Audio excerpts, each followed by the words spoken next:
Hello दोस्तों, YouTube channel को subscribe करने के लिए बेल आइकन को प्रेस कर देते हैं, नोटिफिकेशन आपको मिलते रहे। बैंक प्रमोशन के संदर्भ से हम लोग बात करें IOB Indian overseas bank promotion exam clerk से ऑफिसर प्रीवियस ईयर क्वेश्चन से। क्वेश्चन में स्टार्ट करने से पहले छोटा सा अनाउंसमेंट है। Indian overseas bank promotion exam clerk से ऑफिसर का कोर्स कंटेंट होता है जो कि purely for Indian overseas bank promotion exam के लिए बनाया रहता है। जहाँ वीडियो लेक्चर कोर्स हो जाएगा जो कवर करेगा एंटायर सिलेबस को, सर्कुलर्स के वीडियोज हो जाएंगे, नोट्स हो जाएंगे पीडीएफ में। 3000 चलो क्वेश्चन बैंक हो जाएगा पीडीएफ में, 20 मॉक टेस्ट हो जाएगा, प्राइस हो जाएगा 2000 रुपये 6 महीने की वैलिडिटी के लिए। 3000 रुपये दाम हो जाएगा लाइफ लॉन्ग वैलिडिटी के लिए। मर्जी है आपकी, जो चाहे वो कोर्स कर सकते हैं, चॉइस आपकी है। पहला सवाल, as per the banks cannot allow loans and advances to their directors and the firms in which they hold substantial interest। कौन सा ऐसा सेक्शन है बैंक का जहाँ पे अलाउ नहीं कर सकता है? ऐसा कौन सा सेक्शन है जहाँ बैंक का वो अलाउ करेगा ही नहीं लोन्स एडवांसेस देना डायरेक्टर्स को, फर्म्स को, जहाँ पे उनका सब्सटेंशियल इंटरेस्ट होता है? किसका? डायरेक्टर्स का। ए ऑप्शन है section 92 of RBI act, B option है section 19(2) of banking regulation act, C option है section 21 of RBI act, D option है section 21 of banking regulation act. सही ऑप्शन हो जाएगा D, section 21 of banking regulation act. यानी section 21 of banking regulation act जो है, जब बैंक को अलाउ नहीं किया जाता है लोन के लिए, एडवांसेस के लिए, तो अब दे सके अपने डायरेक्टर्स को, फर्म्स को, जहाँ पे उनका सब्सटेंशियल इंटरेस्ट होता है। D option. Question number 2, A A certified copy of an entry in banks book is received as a prima facie evidence of the existence of such entry in all legal proceeds under the provisions of। बोलता है certified copy जो होता है entry का bank book of evidence में, या sorry certified copy जो होता है बैंक रिकॉर्ड बैंक बुक में रिसीव होता है प्राइमा फेसी एविडेंस यानी सबूत के रूप में, जो कि एग्जिस्ट करता है इस तरह का एंट्री, जहाँ पे सारा लीगल प्रोसीड्स जो होता है किसके तहत लिया जाएगा। ए ऑप्शन है इंडियन एविडेंस एक्ट के तहत, बी ऑप्शन हो जाएगा बैंकर्स बुक एविडेंस एक्ट के तहत, सी ऑप्शन हो जाएगा सिविल प्रोसीजर कोड के तहत, डी ऑप्शन है बैंकिंग रेगुलेशन एक्ट। सवाल क्या आता है कि सर्टिफाइड कॉपी था एंट्री का बैंक बुक में जो रिसीव हुआ प्राइमा फेसी एविडेंस यानी सबूत के रूप में, जहाँ एग्जिस्ट करता है इस तरह का एंट्री, तो कहाँ पे लीगल प्रोसेस, जो सारे लीगल प्रोसीड्स होंगे किस प्रोविजंस के तहत होंगे? सारे ऑप्शन हो जाएंगे B, bankers book evidence act, B option. Question number 3, which document outlines the objectives and scope of a company. कौन सा ऐसा डॉक्यूमेंट है जो आउटलाइन करता है ऑब्जेक्टिव्स और कंपनी के स्कोप के बारे में? ए ऑप्शन हो जाएगा articles of association, B option हो जाएगा memorandum of association, C option हो जाएगा प्रोस्पेक्टस, डी ऑप्शन हो जाएगा सर्टिफिकेट ऑफ इनकॉर्पोरेशन। तो कौन सा ऐसा डॉक्यूमेंट है जो आउटलाइन करता है ऑब्जेक्टिव्स या स्कोप जो होता है कंपनी का? सही ऑप्शन हो जाएगा यहाँ पे भी, memorandum of association, B option. Question number 4. Banks FIs are required to report information on their non-cooperative borrowers to dash on quarterly basis। Banks हो जाएगा, एफ आई जो होगा उसे जरूरी की रिपोर्ट करेगा इन्फॉर्मेशन। किसका रिपोर्ट करना इन्फॉर्मेशन? अपने नॉन कोऑपरेटिव बोरोर का क्वार्टरली बेसिस पे करना होगा। बट कहाँ करना होगा? Option CIBIL, B option any credit information company, D option credit, D option RBI. तो सही ऑप्शन क्या हो जाएगा?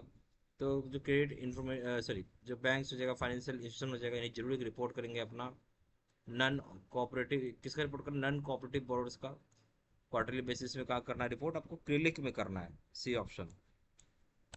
Question number 5, a paying banker gets protection if he paid an instrument with material alteration which is not visible even after careful checking is available with in day से night. बोलता है जो paying banker होगा उसे protection दिया जाता है जहाँ पे जो पेड इंस्ट्रूमेंट होगा कोई अगर चेंजेस नहीं की जाती है तो, जो कि अवेलेबल होगा। जब मान लो कि पेइंग बैंकर से प्रोटेक्शन मिलता है जहाँ पे पे कर रहे हैं इंस्ट्रूमेंट को, अब मटेरियल अल्ट्रेशन हो चुकी है यानी इसमें मटेरियली चेंज है, बट वो आंखों से नहीं दिख रहा आपको, क्या आंखों से विजिबल नहीं है, वो भी तब जब बहुत अच्छे से देख रहे हैं तो भी नहीं दिख रहा है, तो कौन से एक्ट के तहत प्रोटेक्शन मिला रहेगा पेइंग बैंकर को?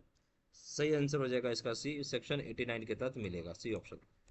Question number 6, the following one is absolutely essential for special crossing. कौन सा जो होता है बहुत ही जरूरी होता है, एसेंशियल होता है स्पेशल क्रॉसिंग के लिए? ऑप्शन है two parallel transverse line, B option है words and company, C option है words and not negotiable, D option हो जाएगा नेम ऑफ द बैंकर। क्या बोलता है कौन सा जो होगा एब्सोल्युटली एसेंशियल यानी जरूरी होता है स्पेशल क्रॉसिंग के लिए? सही ऑप्शन हो जाए D, name of the banker. Question number 7, an order cheque can be converted into bearer cheque by means of. जो ऑर्डर चेक होगा उसे कन्वर्ट कर सकते हैं बियर्ड चेक में बाय मींस ऑफ, कैसे? ये ऑप्शन है साइन रिकॉर्ड्स इंडोर्समेंट, बी हो जाए ऑप्शन हो जाएगा स्पेशल इंडोर्समेंट, सी ऑप्शन है ब्लैंक इंडोर्समेंट, डी ऑप्शन है सैन फ्रांसिस इंडोर्समेंट। सही ऑप्शन हो जाएगा सी, ब्लैंक इंडोर्समेंट हो जाएगा। जो ऑर्डर चेक होता है सब कन्वर्ट कर सकते हैं बिल्ड चेक में। किस तरीके से? ब्लैंक इंडोर्समेंट के जरिए आप कन्वर्ट कर सकते हैं, C option. Question number 8, a cheque is of rupees for 10,000, it is endorsed favoring Mr. X for rupees 4,000 and rupees 6,000 in favor of Mrs. X। बोले चेक है जिसका वैल्यू 10,000 रुपये, वो इंडोर्स करता है मिस्टर एक्स को जो कि 4,000 रुपये को फेवर करेगा, मिसेज एक्स को 6,000 रुपये को फेवर करेगा। ये ऑप्शन है। Bank should pay the amount between mister X and missus X as per instruction. Bank pay करेगा अमाउंट को मिस्टर एक्स को चाहे मिसेज एक्स को एज पर इंस्ट्रक्शन के हिसाब से। बी ऑप्शन हो जाए this cheque is called partial endorsement, इस चेक को हम पार्सल एंडोर्समेंट बोलेंगे। Can not be paid to anyone, हम इसे पे कर ही नहीं सकते हैं। सी ऑप्शन हो जाएगा bank should pay the amount of rupees 10,000 jointly to both mister and missus X. Bank जो है पे करेगा 10,000 रुपये ज्वाइंटली मिस्टर एक्स को मिसेज एक्स को। डी ऑप्शन है matter should be refer to ZO legal department, matter को refer किया जाएगा जेडो लीगल डिपार्टमेंट में। अब सवाल है कि चेक जो था 10,000 रुपये का था, ये इंडोर्स कर रहा है जो फेवर करेगा मिस्टर एक्स को 4,000 रुपये के लिए और मिसेज एक्स को 6,000 रुपये के लिए। करना क्या है? सही ऑप्शन हो जाएगा बी, ये चेक एक तरह का पार्शियल इंडोर्समेंट है। क्या इंडोर्समेंट है? पार्शियल इंडोर्समेंट है, इसलिए हम इसे पे ही नहीं कर सकते। क्या है? हम इसे पे ही नहीं कर सकते हैं, B option. Question number 9, as per Muslim law, father is the natural guardian after the death of the father who is the guardian of the minor, choose the most appropriate answer. बोलते हैं इस पर जो मुस्लिम law है, father जो है होता है नेचुरल गार्जियन होता है, अगर फादर की मृत्यु हो जाती है तो गार्जियन कौन बनेगा? माइनर का। ये ऑप्शन है guardian written in the will by the father, father द्वारा जो विल में लिखा गया होगा कौन गार्जियन बनेगा? वो बनेगा। B option if there is no will then paternal grandfather is the guardian, अगर कोई विल ही नहीं तो पैटर्नल ग्रैंडफादर ही गार्जियन होंगे। सी ऑप्शन है father's father is not alive then the court will appoint the guardian, अगर father's father alive ही नहीं, जिंदा ही नहीं, तो कोर्ट अपॉइंट करेगा गार्जियन को। डी ऑप्शन में all the above are correct, सारे ऑप्शन सही है। तो देखिए, तो मुस्लिम लोगों के तो क्या, फादर एक नेचुरल गार्जियन है। अब फादर की मृत्यु हो जाए तो गार्जियन कौन बनेगा? माइनर का। तो ये ऑप्शन बोल रहा है कि रिटेन एग्रीमेंट, अगर ऐसा रिटेन रिटेन विल होगा फादर का तो उसमें बताया हुआ रहेगा कौन गार्जियन बनेगा, वही गार्जियन बनेगा। बी ऑप्शन हो जाएगा अगर कोई गार्जियन है ही नहीं, ठीक है, तो पैटर्नल ग्रैंड फादर ही इसके गार्जियन बन जाएंगे। सी ऑप्शन है कि अगर फादर के फादर भी जिंदा नहीं है, ग्रैंड फादर भी जिंदा नहीं है, तो कोर्ट फिर अपॉइंट करेगा गार्जियन के भी, सही। डी ऑप्शन हो जाएगा all the above are correct. Question number 10, A cheque which is not crossed is called, जो चेक क्रॉस नहीं किया रहता उसे आप क्या बोलते हैं? A option uncross cheque, B option open cheque, C option order cheque, D option bearer cheque. सही ऑप्शन है बी, हम उसे ओपन चेक बोलते हैं जो कि क्रॉस नहीं किया रहता है, बी ऑप्शन।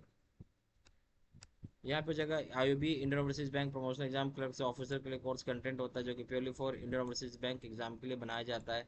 जहाँ पे वीडियो लेक्चर कोर्सेज सर्कुलर जो कवर करेगा इंटायर सिलेबस को, सर्कुलर्स के वीडियोज हो जाएंगे, नोट्स हो जाएंगे पीडीएफ में, 3,000 सेट का क्वेश्चन बैंक हो जाएगा पीडीएफ में, 20 मॉक टेस्ट हो जाएगा, प्राइस हो जाएगा 2,000 रुपये 6 महीने की वैलिडिटी के लिए, 3,000 रुपये दाम होगा लाइफ लॉन्ग वैलिडिटी के लिए। मर्जी आपकी, जो चाहे वो कोर्स कर सकते हैं, चॉइस आपकी है।